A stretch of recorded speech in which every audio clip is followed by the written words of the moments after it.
Hey, everybody. We're starting our webinar on Amazon's new UL requirements and what to do about them. I'm really fortunate to have here Chris McCabe from e-commerce Chris. Chris is a former Amazonian who has been made it his work the last few years to help sellers with avoiding and dealing with suspensions of all sorts. So this is an extremely relevant topic, and I'm really glad to have Chris here. Hi, Chris. I'm glad to be here with you. Thanks for having me.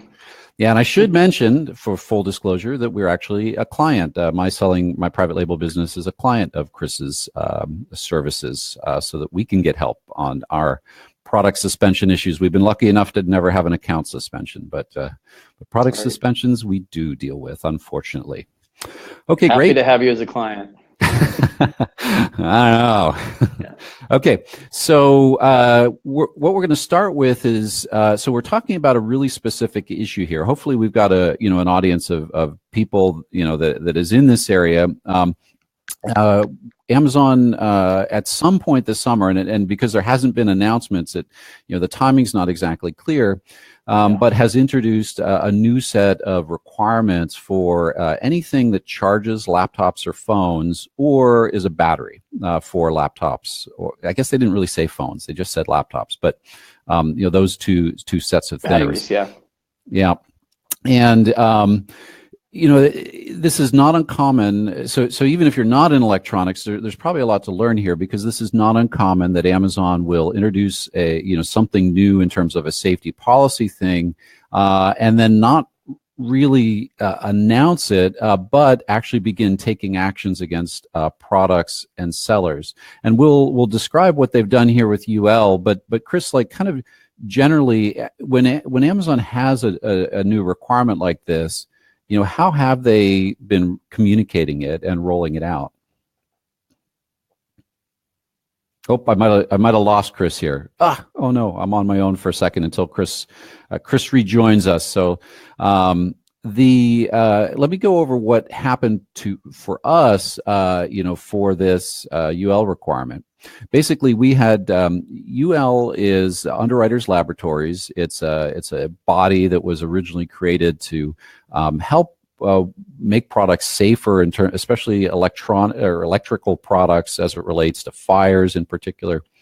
Been around for a very long time, but not all retailers require. There's a lot of certifications in the world. There's as you go global the way Amazon is, there's dozens or hundreds of different government and non-government certifications. So UL is one that we're kind of familiar with here in the US. It's not required by the government, but some locales or buyers or retail channels may choose to require it.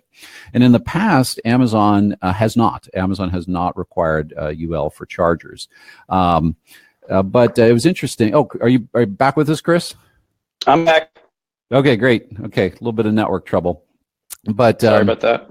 Yeah. So on August 2nd, we had no idea what was that anything was happening here, and on August 2nd, we got an email from Amazon, and I just wanted to kind of read it to you, and then maybe Chris, you can kind of comment on whether this is typical. Subject was important. Actions required for your Amazon inventory. Dear seller, we are contacting you because you're selling laptop batteries / chargers. As part of our ongoing efforts to provide the best possible customer experience, Amazon is implementing safety requirements for these products. In 7 days, your laptop battery chargers will become unavailable on Amazon. And then they go on to apply for reinstatement, look at the documentation below, and tell us, that information. Yep. And basically the information was we needed to provide documentation from a nationally certified testing laboratory that all of our anything that was a charger or a laptop battery was complied with these UL requirements. And of course, that. So this letter was extremely frustrating to receive, because even if you have a product that's physically compliant with these UL specifications, once you kind of start the process of doing paperwork, it's about $5,000 or $6,000 and between 30 and 40 days to get the the testing done and the paperwork back. And of course, this letter says you have 7 days to give us that documentation.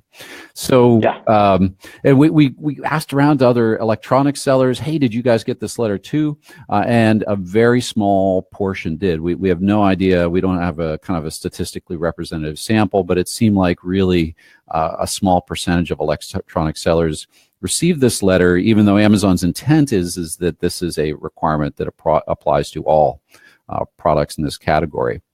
So, Chris, what do you think when you hear this? You should have more time than 7 days. Let's start with that. The communication might have been hastily put together, let's say. They might have flagged some listings, had a couple people look at them, discuss the options around what they could do. If the decision was, we have to do this right now, let's just say, then they put some messaging together, maybe based partially on past instances that were similar, and they blasted out to everyone. Did they send it to everyone affected? I'm not sure. Should they have? Probably.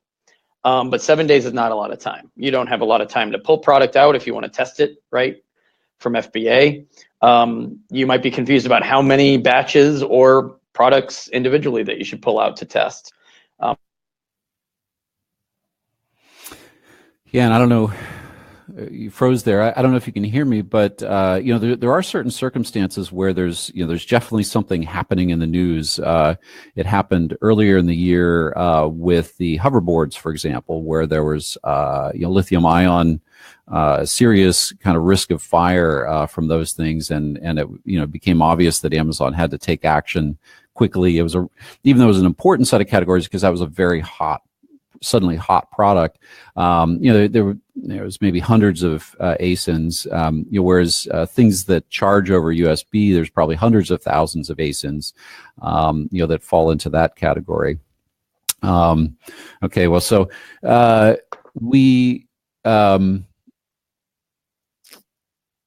so interestingly, the message was very broad, and as typical for a lot of Amazon messages, it didn't actually call out any particular products. And then about 2 weeks later, we had one of our lithium-ion batteries that had USB charging functionality suspended from Amazon, or the listing closed. I'm back. We were oh, hey, Chris. I'm trying. Yeah. And we weren't able to sell that product. I think I got part of it. So we just kind of, is this typical for how a new quality initiative is rolled out, and kind of try to divide those cases where, like I was explaining the example of the hoverboards, where you really had something that was in the news, that was really critical. And also maybe there was only, with the hoverboards, maybe a few hundred ASINs affected or something, or maybe even just a few dozen, I don't know. Whereas like here with things that charge over USB, you probably have hundreds of thousands of ASINs affected. What's typical, and how does Amazon think about these things? Well, if it's a safety issue, they want to act as quickly as possible. And it might not even matter how many ASINs are affected, right?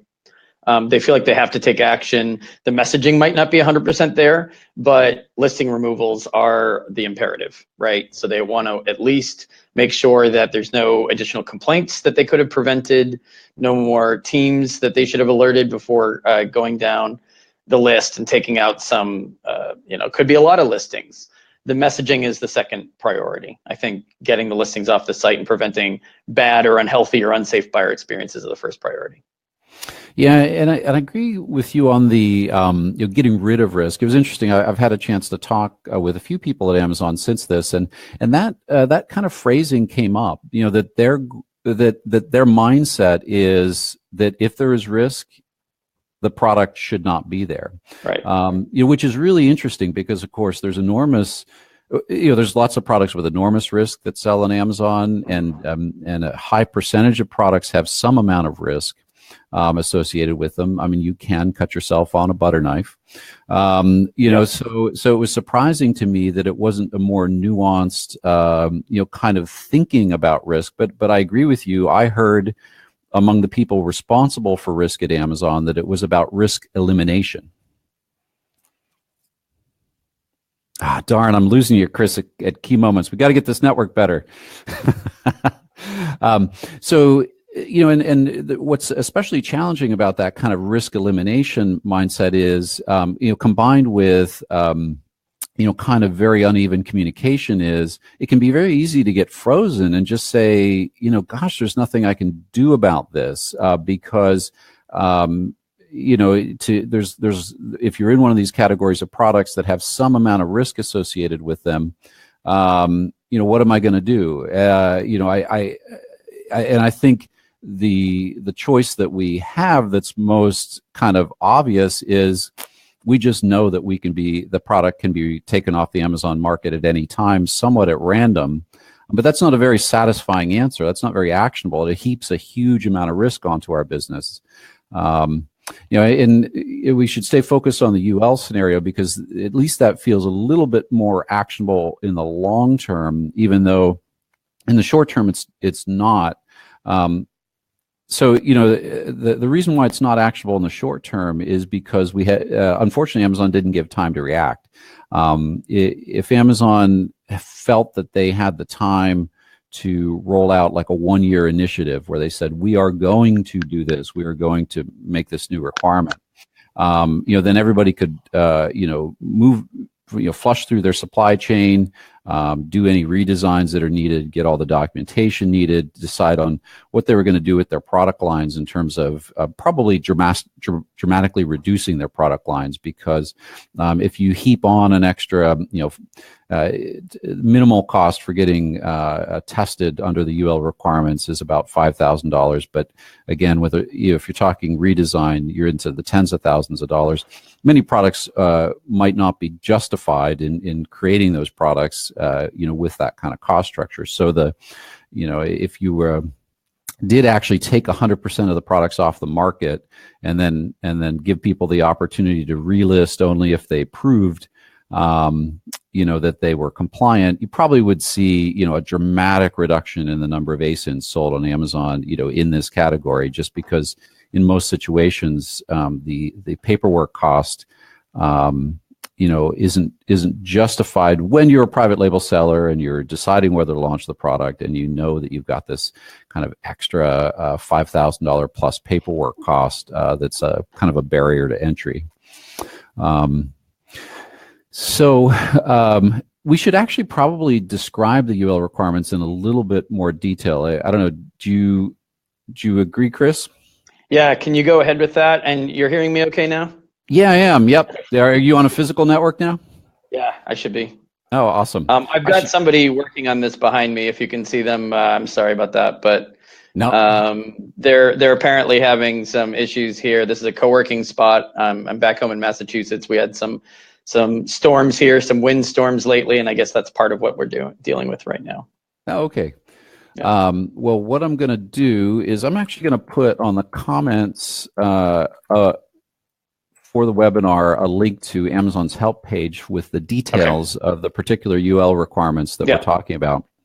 Hopefully everybody can see that there. I got it. So basically, specifically in this scenario, what Amazon's asking for, so they say the sale of all chargers require approval. Note that Amazon may remove your selling privileges for failing to meet these standards. To sell the products, you must apply by submitting the following information to electronics-safety@amazon.com. And then they start giving some information, which we'll go over.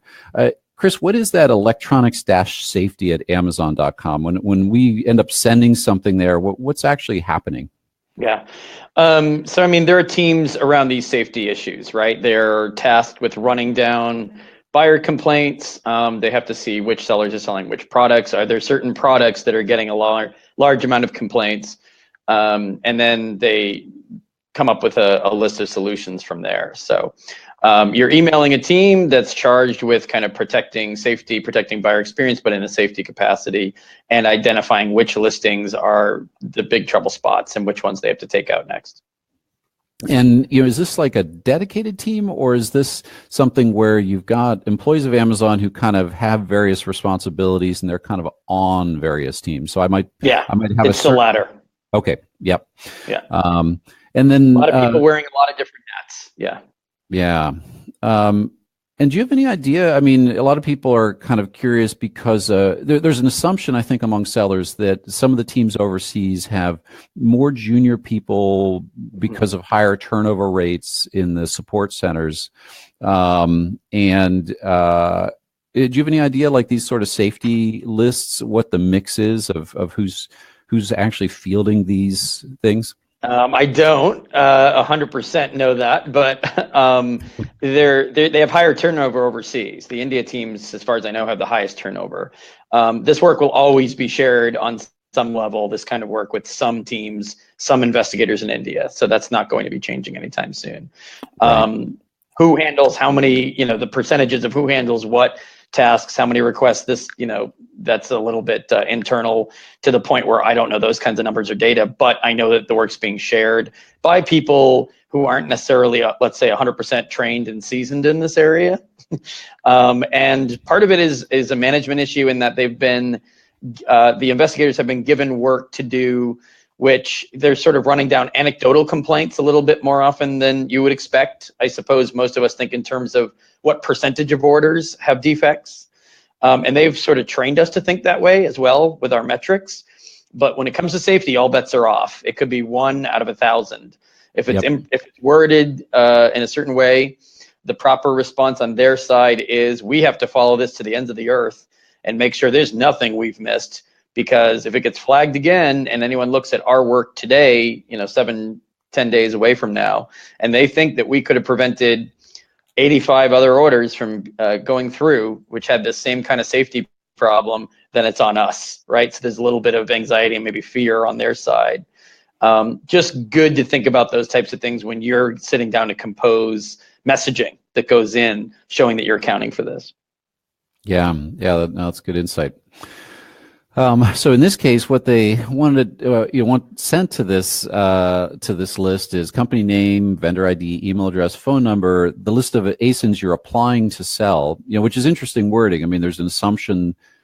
We think of category-specific approvals, but in effect, kind of quietly, without a lot of communication about it, Amazon has actually created quite a few of these little areas where even within categories, they're saying, you've got to apply to sell these products. And it's in the context of a ton of products already on the market and nothing to stop you from listing the products. It's just they might suspend you at any time.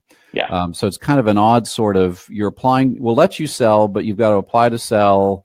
We're only going to suspend a small percentage of products, but yours could be one of the ones we suspend at any time.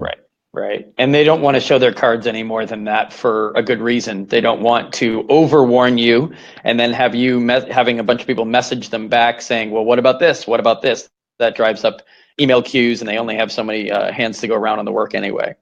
And they also don't want to be quoted back to themselves, right? You said this, but now you're doing that. So they kind of keep it minimal. And they don't want to tell you everything they've got in store for a particular category or a particular problem. They want to sort of communicate the minimum. I mean, this is partially, it's not necessarily about liability at that point. It's partially because they want to be able to change their minds later if need be. But it's also because, these are tricky questions to iron out over days, weeks, months. They might not have that much time. They might be doing some of it on the fly.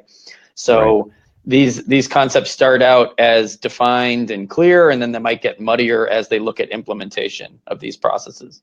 Right. Yeah. No, that's actually really, really good insight. And from the seller side, we might want them to, recognizing that, like, when you embark on this initiative of how do we make electronics as safe as possible, that you really don't know, there's no, well, if you really know what you're doing, you say, well, there's no magic answer to that. There is only steps you can take to improve things. And then within those steps, there's a lot of complexity of choice about how do you improve quality, how do you measure quality, how do you improve quality. From the seller's perspective, it might make sense that they would kind of have an initiative around electronics quality where they bring, still here? Oh, sorry, I had a blip. Go ahead. From the seller's perspective, you might have kind of an initiative around quality where you kind of communicate goals. You start working with sellers and with the industry. You kind of talk about plans, but you described an alternate way, which is, you don't really talk to anybody. You just start doing, which is very much the Amazon way. And then you wait for kind of the effects of what you're doing to hit you, and then you adjust there. So I think the way you described it is very insightful. Like from the seller's perspective, it's very bad because we experience it as a lot of uncertainty, chaos, and negative surprises. But from Amazon's perspective, they're rolling out quality initiatives with a lot of kind of incrementalism. Yeah. I mean, there are things you can do. You can't control everything. It's still their marketplace. Your inventory's sitting in FBA. Pulling out testing units. I mean, there are things you can do before sending batches into FBA, right? I mean, you can test units better before they ever even get into FBA. You can inspect units more. You can pull random samples. You can inspect your listings also to make sure that those are 100% clear, that there's no potential for misunderstanding, there's no misinformation. Some Amazon buyers might not understand certain parts of the listing, so you can clarify that content, right? Yep. Yeah, absolutely. Things like that. So great. So we kind of listed what a little bit of what they're saying to send in. Now let's actually get to the meat of it, which is the UL requirements. So they, for every product you're applying to sell in this category, they want a document from a nationally recognized testing laboratory. And actually, if you follow this is off of the link that I put in the comments. If you go ahead and click on that, they do actually have a list of compliance solutions. And actually, this is new since August. I just clicked on this link, and they've got a much more kind of detailed page of compliance service providers, in this case, in the United States. So very, very fascinating that they're doing a better job here. One of the things that I had done when I got this email was I emailed them and said, hey, is this particular testing lab going to be accepted by you? And it was Bureau Veritas. And I never got a reply back. But in fact, now that they have this new page that I'm just seeing for the first time here, I see that Bureau Veritas is specifically called out on it. Oh, and funny enough, they have reviews. We can review testing labs. Wow. This is cool. So, like you say, incrementalism, there's some good stuff here in terms of hooking brands and sellers up with testing labs, being able to review a bunch of other things. Heck, if they start helping us with negotiating on pricing, they'll really be doing some good. It's incremental in a way where, I got threatened as a seller first, and then here I discover about 3 months later, they're really now trying to help me, but there still hasn't been a lot of other communication in between. So again, incrementalism at play. Yeah, you just have to keep all your bases covered, right? I mean, you have to be thinking ahead of the curve and prepared for whatever they might throw at you at any given moment. Not all things can be prepared for, but you can think ahead and create a mental list, if not an actual list, of action items. What if they take this away? What if there's safety concerns around that? In riskier categories, you have to be prepared anyway. You might have a higher defect rate all of a sudden for a certain product, and they're not necessarily taking into account, as you would think they would in electronics, this is a normal amount of defects for this kind of product. These are complex manufactured products, and we can't test everything all the time. Not every seller, it's not economically feasible or financially feasible to open up every product, make sure it's 100% perfect before it ever gets anywhere near FBA. I mean, it doesn't work that way, right? These are new products, and these are complex products. And they do come with some inherent risk because they involve electricity. Yeah, no, that's right. And one of the consequences of that, which is interesting and really challenging as a seller, is we've found that our highest selling products are most at risk. And the reason why that is because even though they're highest selling because they're great products that customers love and have high quality, but as you said, Chris, it's all about that one incident. And so if you sell more of something and there's a probability of something bad happening, it's just your higher volume sellers that are going to be hit. Yeah, they're also not taking into account whether or not buyers are experts in the products they buy, but that's across categories. They had to scale the work a certain way. They had to vet complaints a certain way. Most complaints, by the way they've set things up, are considered valid on the face of them. Yeah. And they pursue you as the seller as opposed to, hey, what are you doing quality control wise to account for bad experiences like this that could present a safety hazard, as opposed to let's sit down and look at a couple of these complaints and see if the buyer, we're not messaging the buyer for follow-up. Let's see if these complaints are actually properly vetted. Yep. Yeah. Okay, so they have the a document from a nationally recognized testing laboratory, but to what standard? And then if you take that link again in the comments, you'll see that they've listed 4 categories of product: laptop battery, laptop charger and power adapter, cellular phone wall charger, cellular phone car charger. And for each one, they've got a specific UL certification requirement document that they're basically asking that you provide documentation for. And just so people understand how this works, Underwriters Laboratories has 2 roles. They are a test and design consultancy, so that you can send product to them, get it tested to their requirements. It's very expensive. That $5,000 that I quoted, UL will quote you something much larger than that if you actually go to UL directly. The other thing that UL does is that in kind of out of their testing business, they create standards, and then other companies can test to those standards. And I don't understand whether there's revenue flowing between these companies or not, whether there's a Makes kind of a you wonder, license. doesn't it? Yeah, I assume there is, that UL gets paid somehow, but basically you don't need to interact with UL. Like when it says here for laptop batteries, I've got to comply with the UL certification 1642, which is exactly what Amazon says. That doesn't mean I need to go to UL for that. Any of those any of the testing labs that Amazon recognizes can get that UL standard, test to it, and provide you a certification, that you're compliant with that. And that's what Amazon is asking for.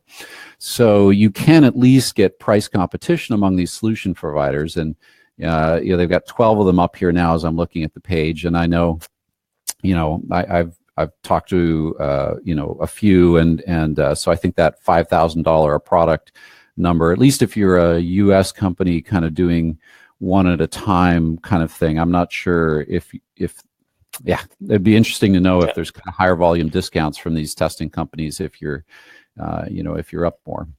It's hard for them to give you a list, an approved list, and say, hey, just make sure you use these guys, because then what if you have a bunch of safety complaints and you say, well, you told me to use these guys and I'm using them, right? Then there's friction and there's a problem, because they still have to kill your listings, but you're coming back with information that they gave you is acceptable, right? And they don't want to have that debate or discussion. Yeah, which is interesting. I mean, fortunately, they're providing the test labs. I mean, well, what's interesting about this, of course, is there's like what you're just saying there. There's a little bit of an assumption that if you have UL certification, your product will be safe. And of course, that's not true at all. The UL certification and testing to that, covers some amount of aspects of product characteristics for the samples that were sent in to the testing lab. And usually those aspects are just, in a sense, a small set of aspects of the product. They don't cover all the different things that can go wrong that might be perceived as a safety issue. And of course, maybe even more importantly, they don't cover unit quality. You can have something that the design is capable of being safe, but you throw down an inferior component and suddenly, it's on fire, right? So, or assembly errors and other things like that. So, the cost that Amazon is putting on the marketplace does not achieve 100% quality. It would improve quality in some manner, but it's unclear. It'd be hard to characterize how much it improves quality. Certainly not to the point where items are defect free because they have this UL documentation. Yeah, I mean, it's going to be difficult for them to, understand right away exactly how to pursue every kind of complaint. They're a work in progress, right? Their heart's in the right place. They're getting their minds squared around it. So,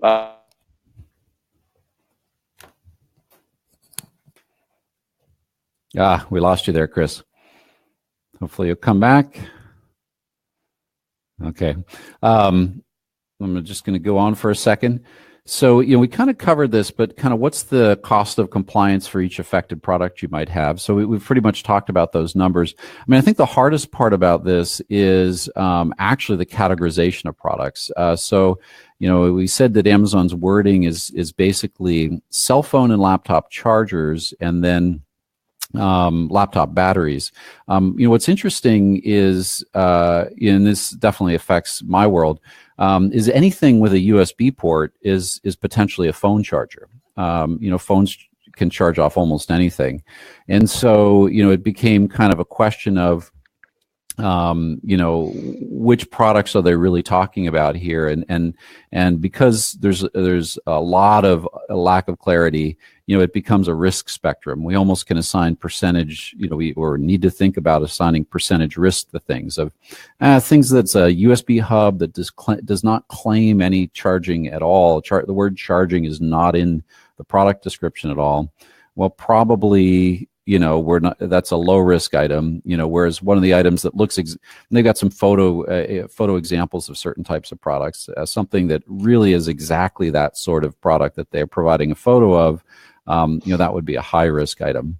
How do you, in your consultancy, Chris? How do you deal with this kind of, Amazon wants to roll out things for some products and not others, but there is these kind of categorization problems where products can be categorized many different ways, both in terms of the browse node structure and in terms of just generally how you would talk about them. How do you deal with that, and how does Amazon deal with that? Well, I mean, items need to be listed in the proper category. Otherwise, they might just cancel a bunch of listings and tell you that you're in the wrong category, right? So you want to start by avoiding that kind of problem. In terms of the USB issue, you're going to have some defects around certain products that use a USB anyway, right? So you're hopefully listing it in a category where the managers understand that. And when you're in the process of deciding what to invest in, what listings to continue with in the future, you're looking not just at revenue guidance from them. The problem is they can be tough to reach sometimes, right? So there's some trial and error on your side in terms of, do I delist this temporarily until I figure out if this is going to have a high rate of return? Or do I, and have I diagnosed the problem here? Or are the defects of a nature that they can't really be diagnosed easily? And therefore, more study, more testing, more research, possibly delisting during that period, sometimes not. It depends on the situation. We do a lot of case-by-case assessment based on the products themselves, taking a lot of factors into account. And the amount of sales over what period of time, what return reasons you're seeing. Are you seeing negative feedback on the functionality of the product? Do you think the defect rate is too high for Amazon, but not different from the industry standard? So you're just watching a lot of data a lot of the time. You're listening to buyers when they complain to you about certain things, and you're looking at return reasons to see, how many true defects you're actually getting and what kind of quality control improvements you can make on your side around sampling the products and inspecting them, opening boxes, taking things apart maybe, just to make sure that what you are advertising as reliable is in fact reliable. Yeah, that's all good advice in terms of what's actionable right now for us as sellers. It's interesting. I think as I look at my product line, I know that any product in that line could be suspended at any time. It's just a matter of probability. And then I know that once it's suspended, the way the suspension process works, that my chance of getting it reinstated is also a matter of probability. It's not 100%. It's something less, and it kind of varies by product. And I mean, for somebody like in my business, I guess in the end, I just know that in the last year or two, which, by the way, at least from my perspective, these initiatives are all pretty much new in the last year or two. I mean, there were obviously quality teams that and initiatives that have existed for several years, but there's been such an acceleration in the last year or two that it's a whole new world. And this risk of suspension for these various initiatives, which are all enforced, to non-full degrees, but enforced in to some degree. that risk has been really almost become a dominant risk of having a business that sells on Amazon. And of course, in some categories like electronics, you really have no choice. You've got to sell on Amazon. Amazon dominates the electronics market. Right. What's your perception, Chris, of the overall arc of Amazon's efforts and product level suspensions? Have they been accelerating, or is that a misperception? And how would you characterize it? I mean, item quality related investigations are way up last couple of years. Safety came in 2016. We're seeing more and more products across more and more categories flagged for safety reasons. I mean, I saw a T-shirt that was a safety complaint. And it was like, what, the person was putting their head through the T-shirt and they got, pressure on their neck and they felt strangled and what was the safety complaint around the T-shirt? So it's not just electronics, it's across categories. And they err on the side of heavier duty enforcement just to make sure that they're not taking a chance to potential reports from buyers. Do they understand the statistical nature of it, like the T-shirt thing? There's that T-shirt may have some special characteristic about it, or it may just be a T-shirt, just like millions of other T-shirts on Amazon. Right. Do they understand that they might be suspending a T-shirt that's identical to millions of others T-shirts on Amazon in terms of that safety characteristic? It's a lot of it's report and complaint based, and that doesn't really factor into the decision-making process from what I've seen. They're working anecdotally, and it's a big data company. You want them to rely on data. Of course, they do a lot of the time. When it comes to safety, the data analysis seems to be secondary. And what was the nature of this complaint? Was it valid? Yes, it was. Yes, we think it was. Yes, maybe it was. Is the starting point, and the rest they sort of take off from there. And the rest of it is looking at your seller account for other return reasons, other items that might be flagged for the same reason. It starts kind of going downhill from there, but they understand that as part of policy enforcement. They're going to be chasing listings off just to be sure that they're not missing something, unfortunately. Great.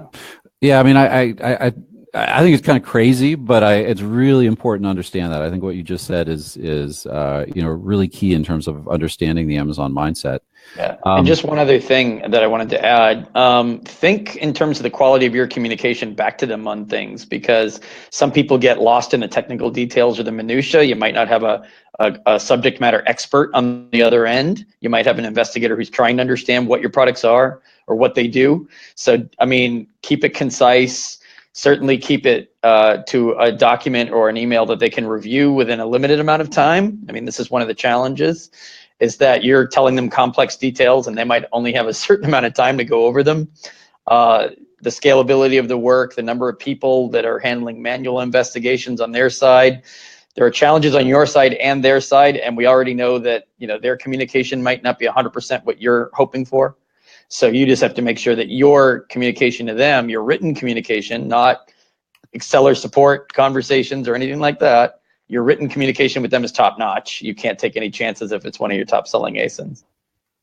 Yeah, and that top notch communication is just so hard. Like you said, my experience is that, and tell me if I get anything wrong, they basically have a few minutes to read it. So, their mindset is this seller going to tell me a set of things that's going to cause me to think there's no risk for Amazon? Yeah, well, first of all, you never get anything wrong. I've known you for a while now. And secondly, they're doing the work very quickly. They're not necessarily, they're worried that you are going to come back on their screen or another investigator's screen with the same problem.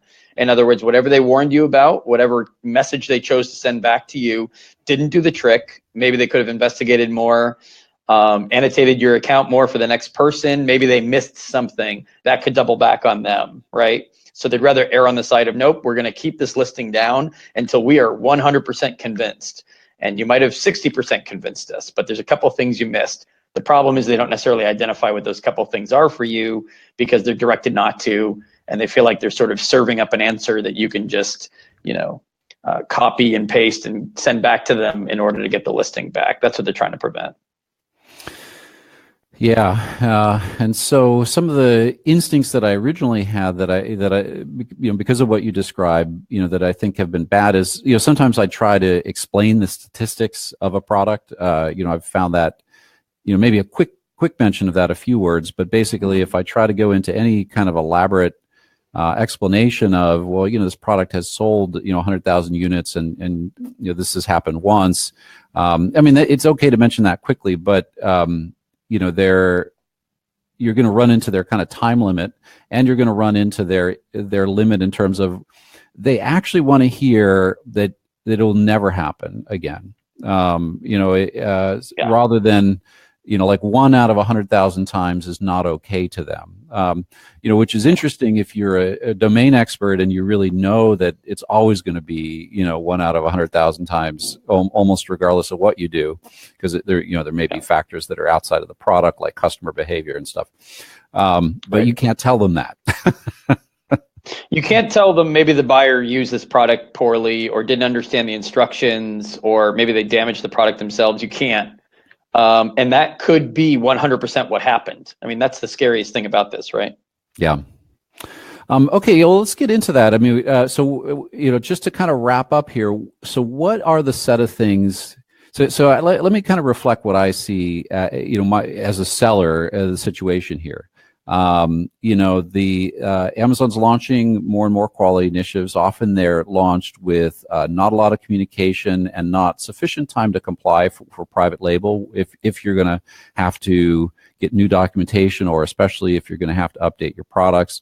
So chances are, when the quality initiative rolls out, you may have a high percentage of your inventory that's theoretically invalidated by that new initiative, unsellable.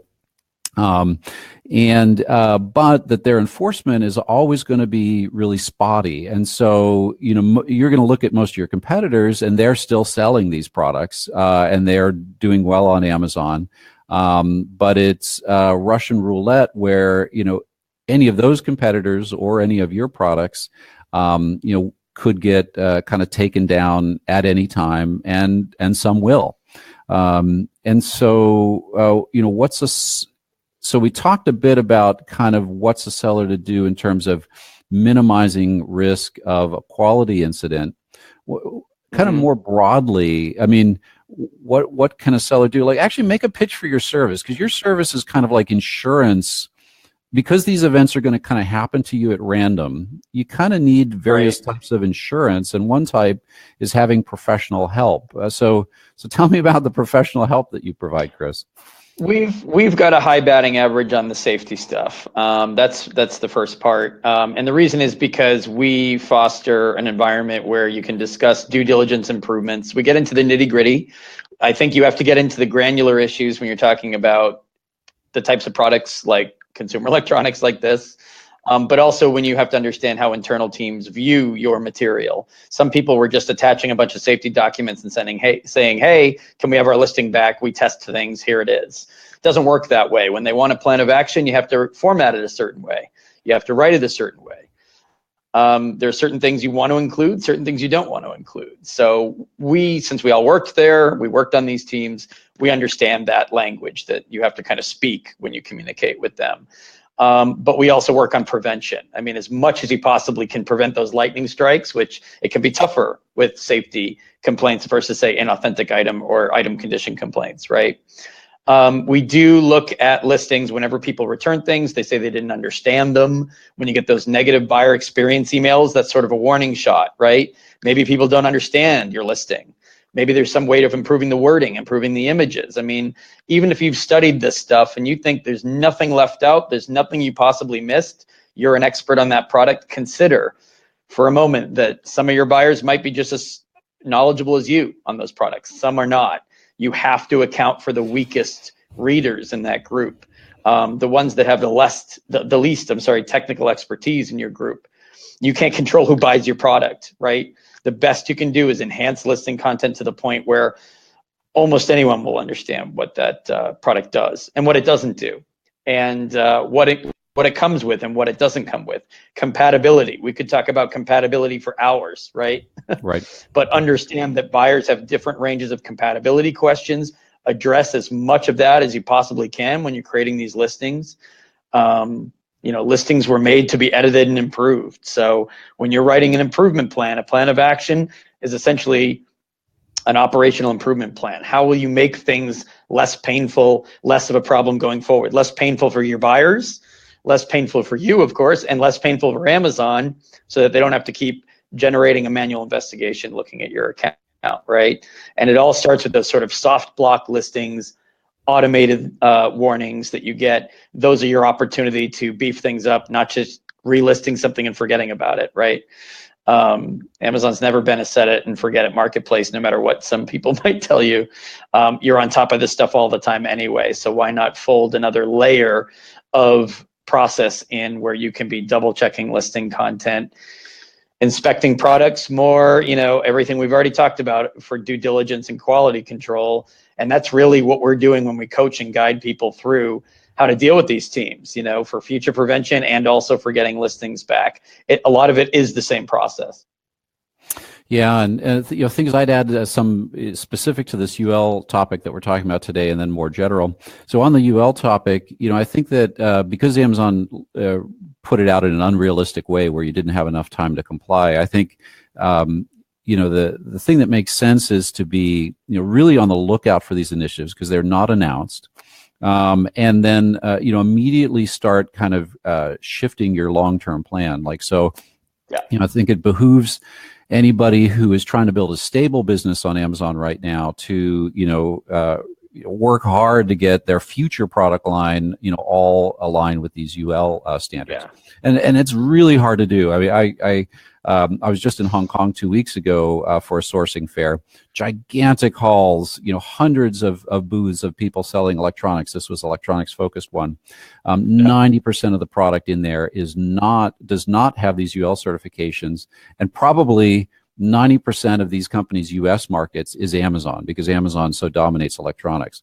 So there's this huge market disconnect where Amazon's goal is theoretically to get all of these products to be compliant in theory, but they're not communicating it, and the industry is not at all aligned with it. And these vendors, had no idea. Out in China, they're pumping out goods that are all landing on the Amazon marketplace. So if you're going to build a stable Amazon business, you've actually got to be willing to, you're fighting for market share in the most competitive marketplace in the world, but you've actually got to be willing to give up market share in order to reduce risk. I think so. Yeah. You've just got to say, there's going to be 100 other people. In fact, when this thing came down, and I kind of double checked before the call whether Amazon Basics complies with these UL requirements that Amazon is requiring for sellers. And as far as I can tell, the answer is no, it's uneven. Some Amazon Basics products do comply, and some probably don't. I mean, the absence of a UL standard is a little bit hard to prove, but So am I going to play the game as long as I can within these loosely enforced rules, or am I going to try to comply with the rules and give up a bunch of market share? That's basically the choice. And so, like in our case, we're basically trying to move through our inventory, but for the future, we're basically, in a sense, we're willing to give up market share. We're going to restrict ourselves to supply chain choices that that give us legitimate documentation for this. That's another issue. There's a lot of illegitimate documentation. Right? Yeah, it is. Yep. My background's risk management, risk assessment, based on my knowledge of the teams that are behind a lot of this stuff. So I know that they act aggressively. I know that they don't necessarily vet their own processes before rolling them out for how effective they'll be. They kind of let it fly and see how it goes, which is not what people want to hear. And they fine tune them as they go. It's not that they launch a certain system or process for things and then just never again talk about how well it works. But you're sort of in the interim paying the listing price while they figure out and fine tune things on their side. And they might not see a way around that. And you're sort of at their mercy to an extent. So you do what you can. To finish an answer to the last question in terms of what you can do to stay ahead of things. I mean, my Facebook group is a good source, the Amazon First Class group. stick with, people who know what's going on. Don't put your head in the sand. Be aware. Talk to your peers. I mean, you can talk to people who used to work there like me, but you can also talk to people who are active in this space, shall we say, who have knowledge about this category. And you can follow the threads on some of these Facebook groups, ask questions, make sure the people answering those questions know what they're talking about. But, that's the same with anything. Make sure you do your homework. Yeah, and the other things I'd layer on top of that are kind of independent of this UL thing is just this fact that all of these quality initiatives, all it takes is a single incident. So really, any product can be suspended at any time, including a T-shirt. It really means that all of us, as anybody who deals in physical goods, I mean, we're laser focused on our inventory levels. I mean, keeping them down to a minimum, and this is just another reason to redouble our efforts there. I mean, negotiate down your MOQs, get teams to help you reorder frequently rather than ordering larger batches less frequently. Because, if you really Amazon has dramatically increased your inventory risk in the last year or two because any product could be suspended at any time. Especially if you're in an area like electronics. And so, and then of course the second aspect of that is, we all need to be as absolutely aggressive as possible about diversifying away from Amazon. I mean, the Amazon trap is that, it's 100% of your sales because like in electronics, they just so dominate electronics. I mean, it's a brutal category for this, where, if we have enough product in the supply chain to be number one in something on Amazon, there's no way we can move that quantity of units on any other channel. I know. Because the customers they're all on Amazon and they're not there, at least in the US.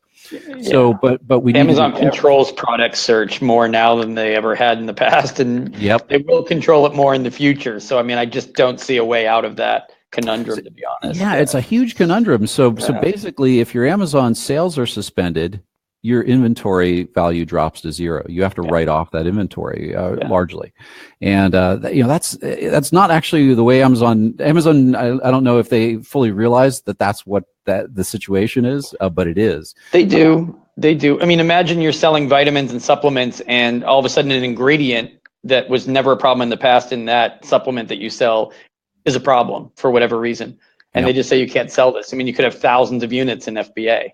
Yep. And none of it's sellable. You're not even appealing that anymore, right? You can't. You're done. Yeah. You're just pulling product out. And you could have invested millions. In the heyday of the Amazon gold rush of, hey, everybody get on Amazon, start selling stuff, which was really probably 3 or 4 years ago. Amazon was not doing practically any of this, or was doing it at a much smaller percentage rate. This is all kind of in the last year or two where Amazon has shifted their mindset to, instead of expanding selection, they're letting all the selection onto the market, but then they're suspending selection at an extremely aggressive and fast rate. Completely agree. From 2013 on to now, not to interrupt you, but and when it comes to safety, it's not just the hoverboards. I mean, think in the last 4 years how social media has changed. Instagram, I mean, people are out complaining about problems with products they buy on Amazon in 5 times more places than 4 years ago? Yep. So that could be bad press. That could discourage buyers for certain products in the future. They're worried about that loss of revenue. There's a lot more to think about when it comes to safety and electronics at this point. Yeah. So it's our lives are never easy. No. But I mean, the rewards are you sell on Amazon, right? Yep. And you can do with great performing products. You can do higher margins. I mean, everything can be great on Amazon, but it has to be managed a certain way. You have to be on top of it, smart about it, and understand that some of it, even if you're almost flawless, is a little bit out of your control. So maybe meditate a little on that. And risk-based thinking. If you're in your financial calculations, if you don't have a line item for risk and have a probability associated with that, you are probably making a mistake, and you might make money for a while, and then a key product will get suspended and you'll go out of business. So I think and there are I mean, as much as I talk about these issues, there are still lots of people out there who are kind of doing things paycheck to paycheck. or if they get suspended, like their entire account suspended or a top selling ASIN for 7 days, I mean, you have to have some planning and foresight. You have to have some financial reserves to survive more than a week and a half without selling on Amazon. Everybody has to think that way from this point forward, because lightning does strike. Yep. And you can't turn it around and say, what kind of way is this to deal with a partner? This is not that kind of business relationship. They can decide on a dime what to do with your listing, your inventory, and you just have to prepare for that, the same as you would a rainy day financially in any other aspect of life. You know, Amazon's no different. I know the revenue is attractive, but yeah. And then the question is will the influx of foreign sellers, particularly from China, make it that there's no room anymore, because their model is a little different. They see the risk and they know that they can kind of shut down and restart quickly. And also their supply chain advantages. They're able to trickle the supply to Amazon, and so they may have less inventory at risk too.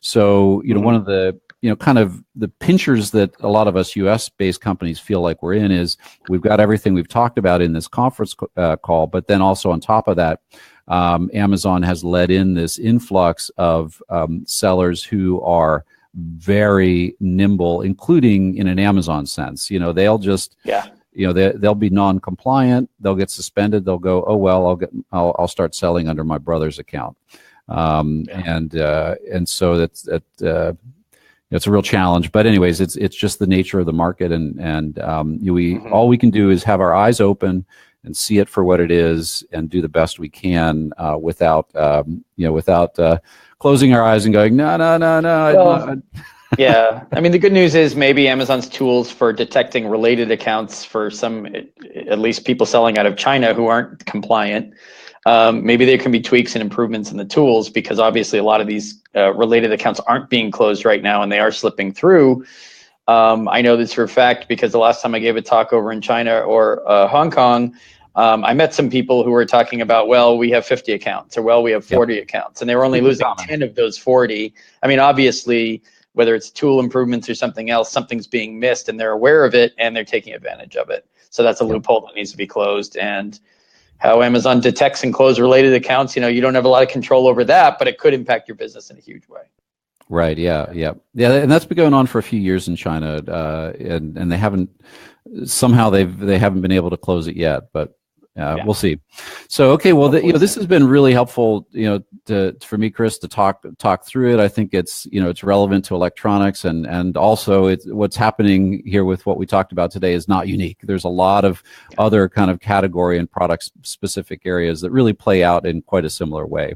So I really appreciate your time, helping us figure out what we should do as sellers here with all of these sorts of issues.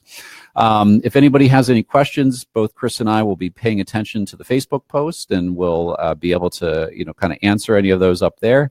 And I encourage you to go to ecommercechris.com. My email, Chris@ecommercechris. My website, I'm kind of doing a little redesign right now, so you can just email me directly too. Okay, great. And on my side, we do tools for Amazon sellers. It's efficientera.com, and among those tools are a lot of things to monitor your listings. So when negative things do happen, you know about it sooner, and also you're able to do your research a bit better into reviews and other things like that, so that you can build a better plan of action coming back. So thanks everybody for attending, and we appreciate it. Have a great day. Thanks.